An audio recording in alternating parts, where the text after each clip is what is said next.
Hey guys, this is the Off the Field podcast with your host, Jason, aka Football Talk, Daily Gamer, whatever one you guys want to call me or you know me by. This podcast is all about tech. We talk about tutorials or how to do things. We also talk about college basketball, college football, the NFL. But today, I want to introduce you guys to something new. Okay? Now, if you guys have been following my live streams, last night and the night before was WrestleMania 42. Now, for WrestleMania 42, I did a watch party for everybody, you know? And last night was amazing. It was definitely the best of the two nights. A lot of people did not like night one. Okay? If you're not a fan of WWE, that's totally fine. But I know a lot of people that wasn't a fan of WWE or haven't kept up with the product. They tuned in for last night. That's how great it was. Obviously, the main event was CM Punk and Roman Reigns. That's a main event worthy match. That right there, it exceeded expectations. It exceeded. It went through the roof with expectations. It was such a it told a great story first and foremost. And then the match itself was Roman dominated for a large portion of it, right? Show his dominance and stuff like that. He's a tribal chief, OTC, all those, right? Then CM Punk came back. And he started getting his on, bloody and all, because Roman did make him bleed. So bloody and all, and then one of the most shocking things, CM Punk hit him with a low blow. And the crowd were in shock. Okay? Just absolutely in shock.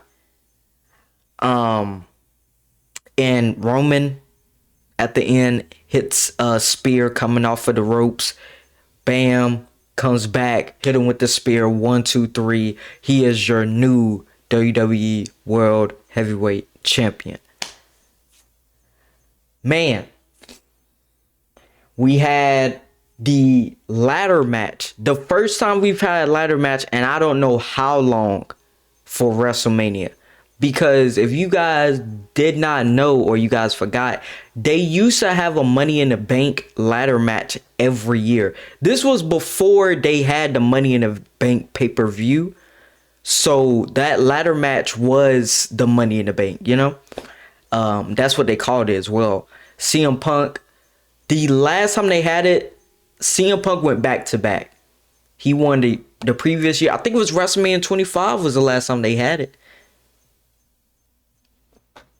Yeah, so it's been since WrestleMania 25.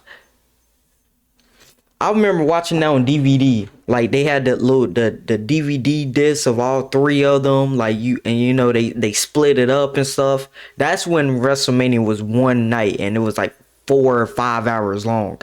I'm glad they split it up into 2 days, but my goodness gracious. By the time you got past the second hour, you was almost knocked out, But let's talk about the ladder match. Penta wanted this ladder match for his Intercontinental Championship. Penta does the Mexican Destroyer on Dunn. My boy Evans from my city takes flight like he always does. Rey Mysterio has an awesome spot. And I'm going to get into the entrance for WrestleMania for both nights. I'm going to get to that. because those deserve their own talking portion for this podcast. Penta ends up retaining his title, which is such a slim chance of winning. Hell, you have a better shot of winning a triple threat match than retaining your title. I don't know if that's ever happened before with a ladder match. Like the champion retained his title. No, it definitely has happened before. But I mean like a Money in the Bank style match. I don't think so. I'm trying to think. I don't think so. But anyway, we had that night. Obviously, this is all night 2 I'm talking about right now. That was Rhea and Jade. Let's go with that. Rhea and Jade. That was a really good match too. I'm happy that Rhea won. Io came out, saved the day. I really forgot that Io was not on the mat, like did not have a match at WrestleMania. Cause Io is one of my favorites. Alright, like you feel me? Like, come on now. I love Io. She came out, she helped Rhea. Rhea hit the Riptide, beat Jade Cargill. She is a new women's champion. Congratulations to Rhea Ripley. I'm not gonna lie to you, and I kind of said this on the stream. I wouldn't have been surprised if Jade would have won. And the reason why I say that is because Io and Rhea are in a tag team. You know? I was like, the story could be, okay, she loses at WrestleMania, then her and Io get back on the tag team title hunt because spoiler alert, I can't even say the damn word. Sorry. We do have new women tag team champions. That happened night 1. I'm gonna get into that in a couple of minutes. But yeah, that was a really good match as well. Oh my gosh, I almost forgot about this. Brock versus Obi Fima. The Clash of the Titans, bro. 2 men.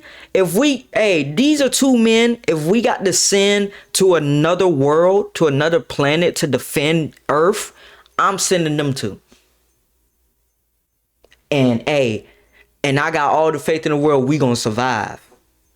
I don't bet, but I bet money that day.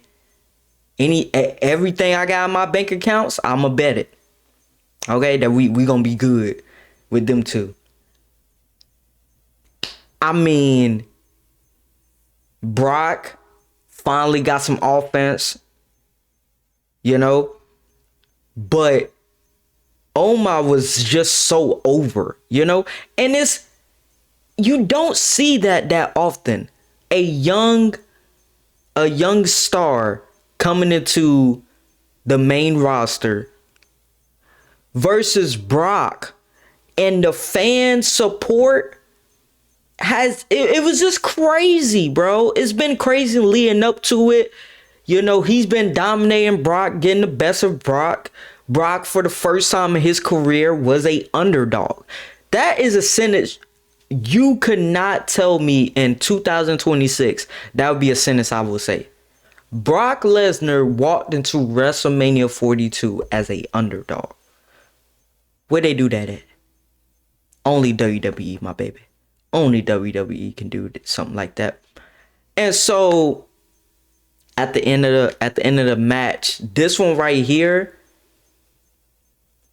some people that didn't like Brock, they enjoyed it, you know.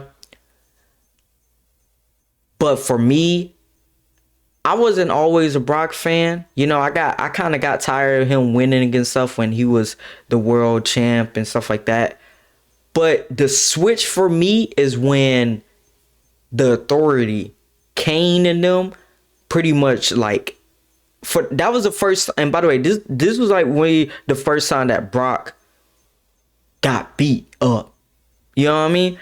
And so when Kane and them, part of the Authority, when they like did so much damage to Brock, and then he came back, and they had the car out there. If you guys know the lore, you guys know, and you guys are true fans. That's when I started to become a fan of Brock. Okay? And then ever since then, I was just a fan of Brock. When he came back, you know, and he's smiling, he's laughing, first and foremost, that is a scary sight. When you got that man and he's all jolly and stuff like that, and he's got the ponytail, that's when you run. You know, you run any other time with Brock when Brock is coming towards you, but when he's laughing and smiling, he's having a good time, he's enjoying his life, that's when you run, because you might not have a life. Fucking with him, you might not have a life. You know? But he retired. Took the gloves off. Took the unlacing the shoestrings on his boots. Put it in the ring. He hugged Paul. And that was really, I ain't gonna lie to you, that was really the first time I had seen Brock get emotional. You know, he hugged him, and I'm sure I'm sure he said something, you know. I'm not good at reading lips like that. Sometimes I can, but not all the time. He hugged Paul, and then he broke character in a way. I guess you could say he broke character, but he was a good guy anyway. Well, nah, he was kind of a bad guy leading into WrestleMania 42. Yeah, he was kind of a bad guy. But you know, he gave high fives and stuff to the crowd. And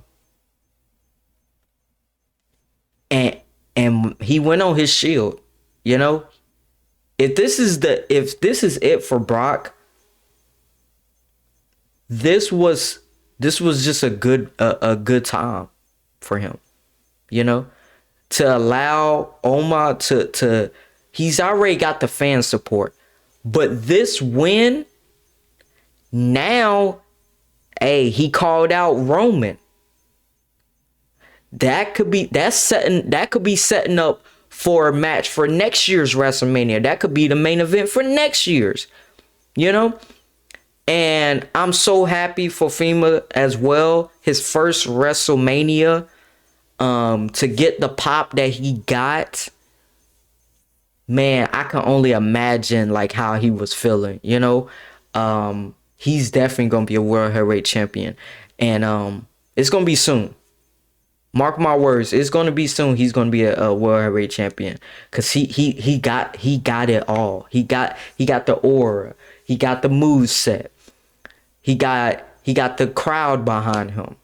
He got the support. He got every tool in the tool book to become a champion. It's just all about how they use him and what do they do with him. The one thing I hope they don't do is, and I ain't gonna lie to you, I'm kind of glad they didn't do this part of it, when Braun and Brock faced off against each other. Braun had been getting the upper hand against Brock. We hadn't seen anything like it before.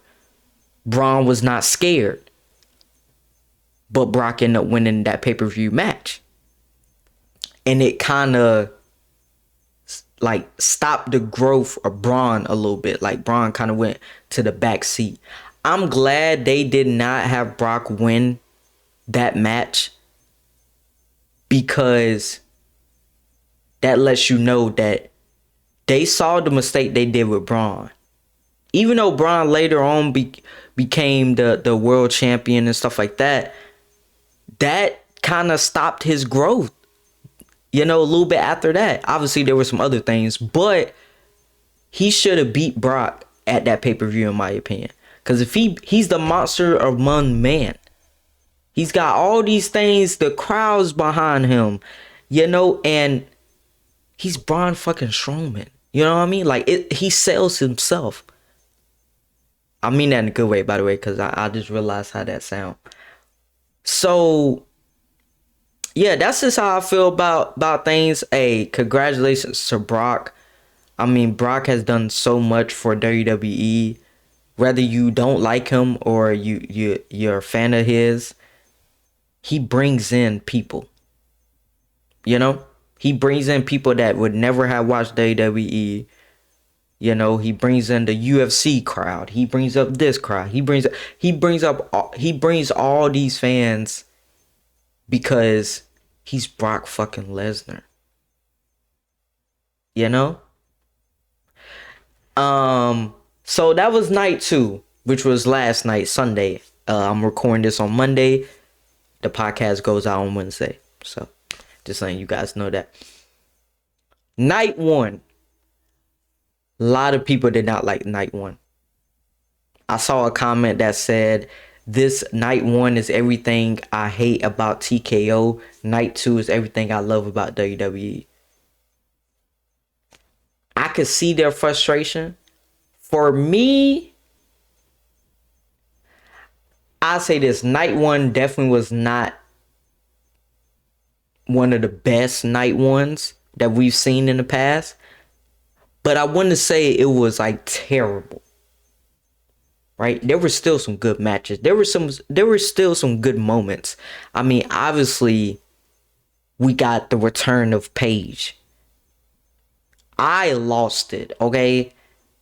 Now, before I had pressed the start streaming button, I had saw like little circulations and stuff about Paige coming back, right?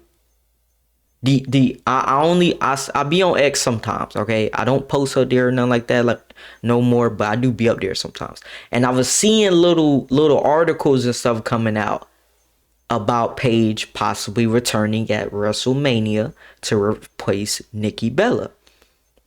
I saw it. I kind of didn't really like. I saw it, kind of brushed it off a little bit, right? And then Nikki came out. Nikki and Brie came out. Nikki with a boot on her left. I think it was her left foot, if I'm not mistaken. I can't remember all the details. But she came out and she basically said, you know, she's not medically cleared. She wasn't medically cleared to compete. And so, but she was like, I got a friend that can, you know, I'm not gonna mess up this moment for my sister Brie. And Paige music hit and the crowd went crazy, bro. It was so cool to see Paige, because we thought, well, for one, you know, she had the neck injury and she thought she would never wrestle again. We thought we'd never see her in a ring again. Then she goes to AEW, you know, and now she's back as Paige, and I'm so glad she came back as Paige and not. Now, I don't really watch AEW, but I've heard, like, you know, when she did change her character or whatever, like, it kind of was like, it wasn't the same, you know. It didn't give that same emotion as it did when she was Paige. She was, I forgot what her name was in AEW. Somebody can, if you guys watch it, maybe some of you guys can, you know, let me know in the comments. But when Paige came out, bro, it felt crazy. And then they had I think it was Charlotte and Paige in the ring. And it might have been Alexa was in the ring as well. But I remember them two.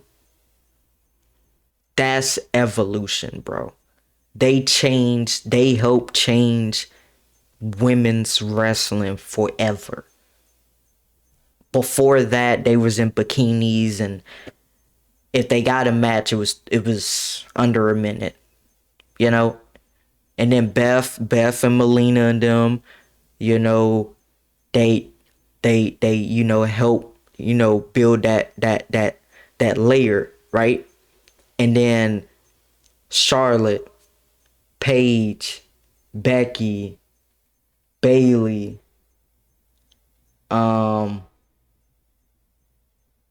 Nikki, Brie. I know I'm probably missing some more, but these are just the ones I can think of off the top of my head. They made it respectable. You know? Like, you was like, oh, what the women doing? At first, you kind of like was like, nah, she hot. Well, we still say that to this day. Obviously, it's about, we always, guys always comment about looks. Still to this day, I do it too. So I'm not here to judge. I'm just saying. But it became more about their move set, their theme music, their this, their this. It all came into one instead of it just being about your looks. People start to care, right?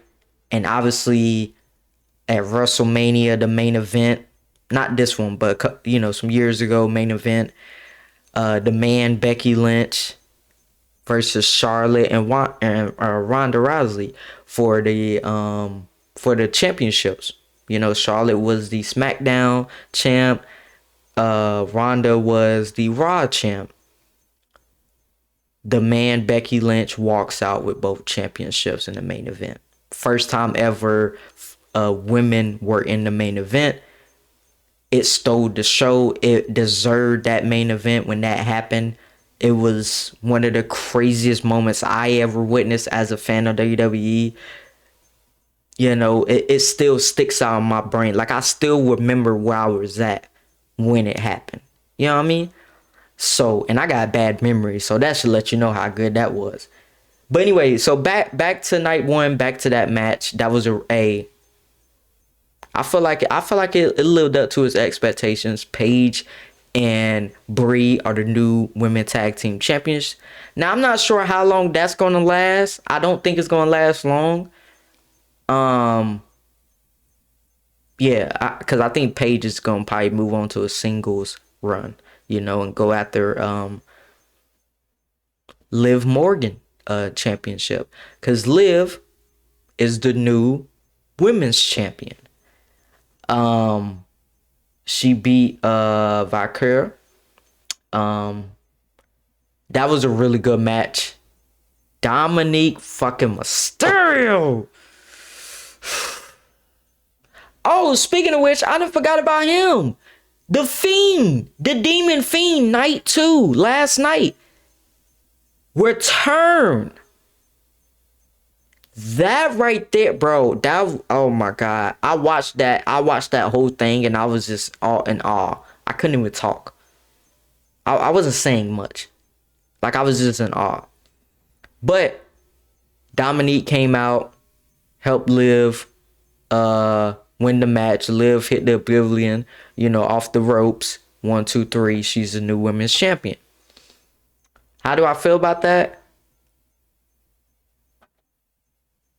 I was cool with whoever won. I like both of them. I didn't really I wasn't sitting there like, nah, Liv shouldn't have won that.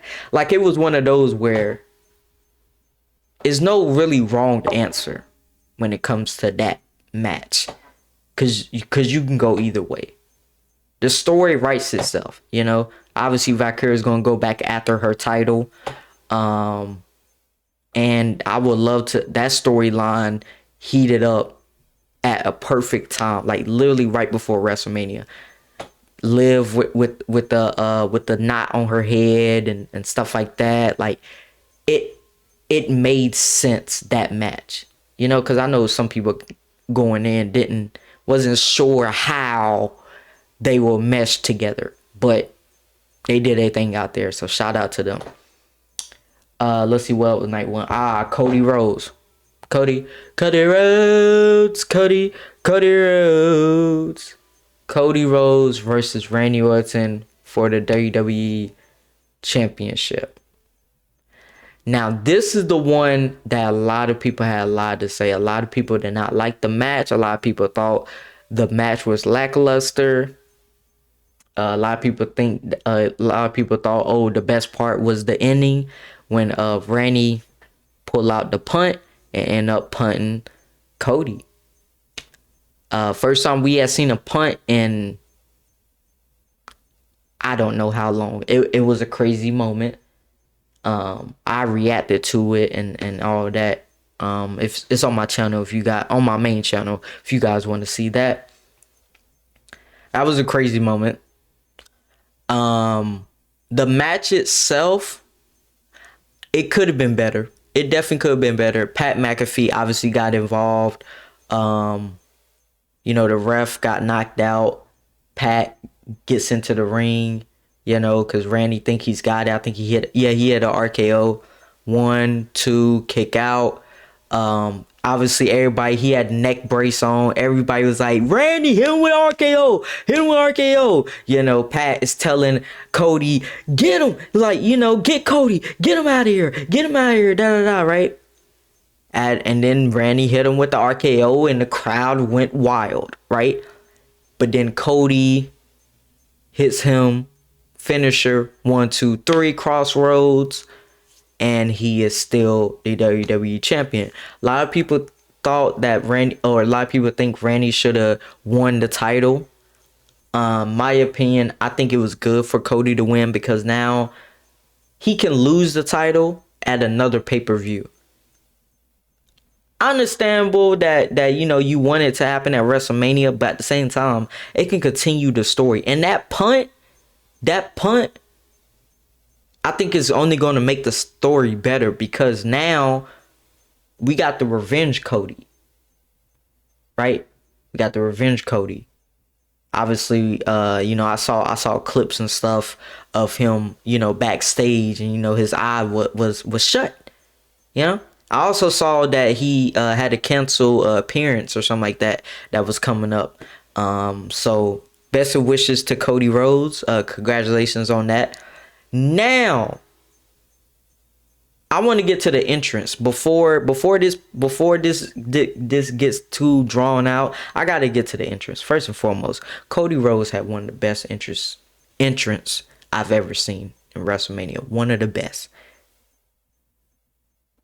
The lore, it was really the lore behind it. So if you guys did not watch it, he had all of his old characters like in a like a little, what is it, a little box, right? He had Cody when he first got into WWE, the young Cody, trying to find his footing, trying to get out of his dad's shadow a little bit, stuff like that. Then you had dashing Cody Rhodes when he had the mask, and he was the Intercontinental Champion and stuff like that, but he was like he was getting up there. He was still a mid card, that the Intercontinental Championship wasn't that significant at that time. It was getting there, but it wasn't truly there like it is now. Or like it, later became. What else they had? Oh, Stardust. Yeah, when Stardust came, that got the biggest pop. When they showed the Stardust, like him and that got the biggest pop. For obvious reasons. It's funny because when he was Stardust, maybe people did care, but they just wasn't on social media like it is now.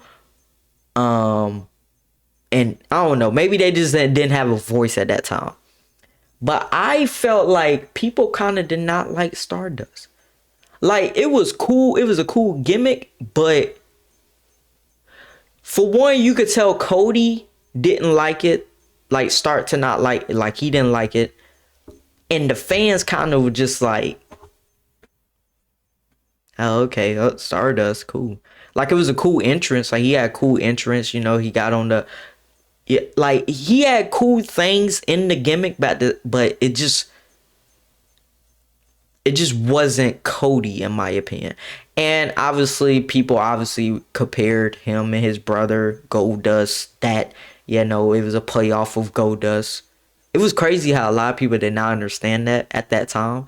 Like it still baffles me how people was like, oh look, he stole his brother gimmick. It's like, no, he's paying like homage to Goldust. Like it, you feel me? Like, I don't know. People are always, they stole this or stole that. No, they're paying homage to what came before them. It's his brother. If you want to steal anything, why not? Why would it not be from your brother that you grew up with?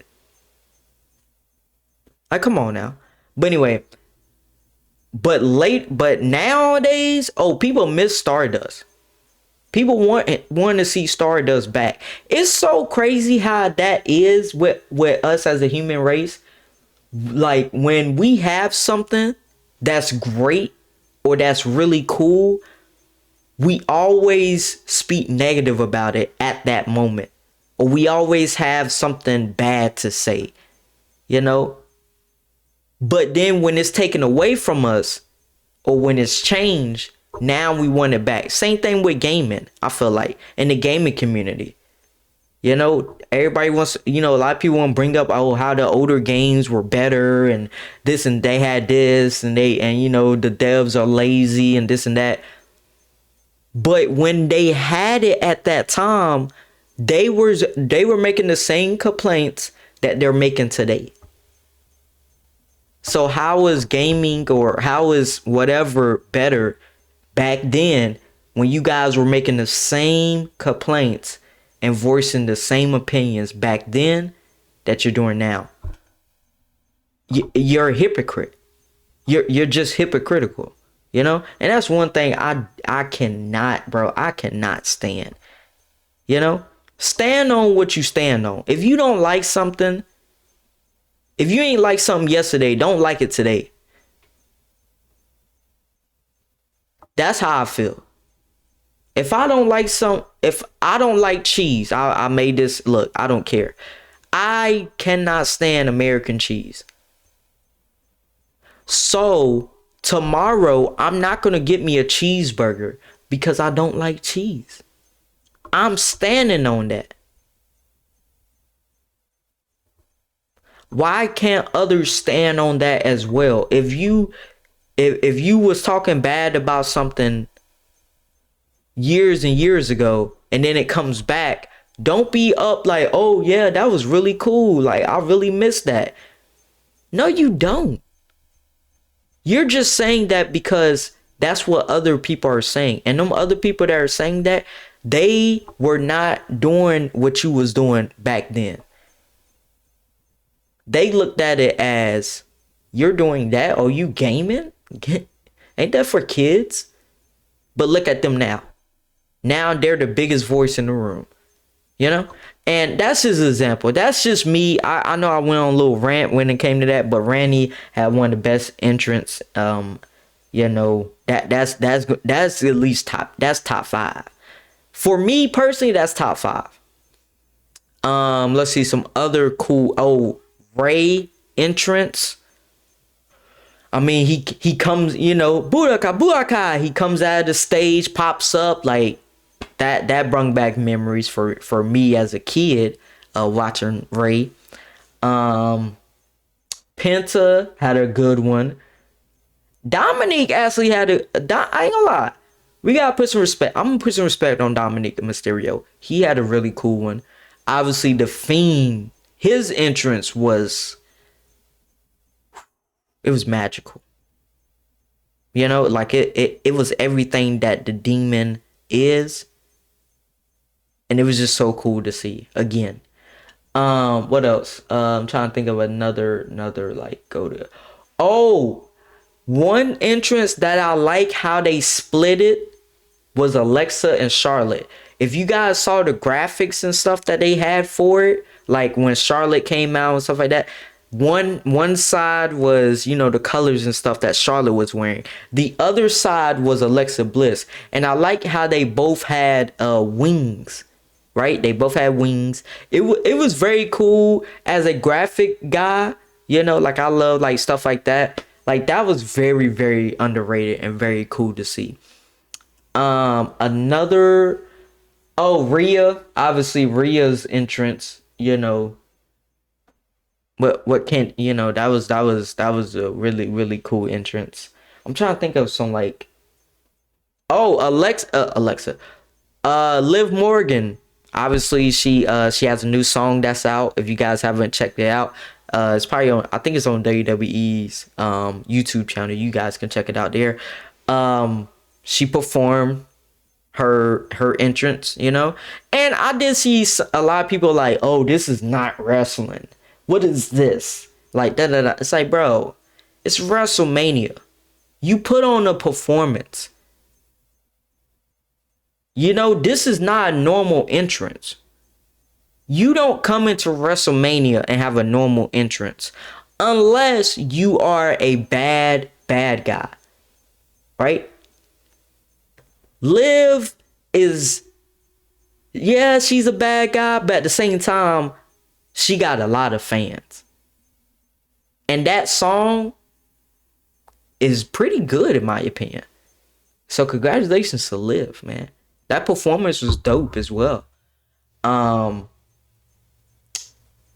But yeah, you know, that's what I wanted to talk about today. I know this is a little bit out of the norm, you know. Hopefully you guys do enjoy this. Even if you're not wrestling fans, that's fine. If this episode does not resonate with you guys, or you guys don't like this, that's perfectly fine as well. But obviously WrestleMania just happened, so I wanted to talk about my thoughts and opinion. I want to give my thoughts and opinions, about all of this. Hopefully you guys did enjoy this episode. We are on episode 27, by the way, which is crazy. I love you guys, and I will see you guys in episode 28. See you.